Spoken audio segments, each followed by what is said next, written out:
नमस्कार, सत्यदर्शन न्यूज मध्ये आपले स्वागत आहे। मी पायल शहा। एक नजर टाकूया आजच्या ठळक घडामोडींवर। पाकिस्तानने केली फतह-4च्या घातक क्षेपणास्त्राची चाचणी।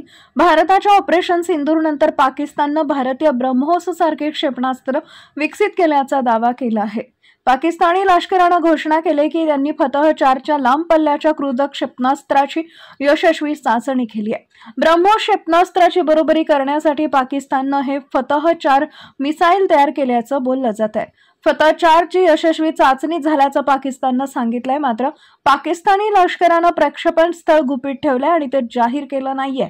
ICPR ने दावा केलाय की फतह-4 भूप्रदेशाला उड्डाण करून शत्रूच्या हवाई संरक्षण प्रणालीपासून वाचू शकतं आणि उच्च अचूकतेने लक्ष्यांवर मारा करू शकतं। यासोबतच अजूनही काही खास बाब फतहमध्ये असल्याचा दावा केला जातोय।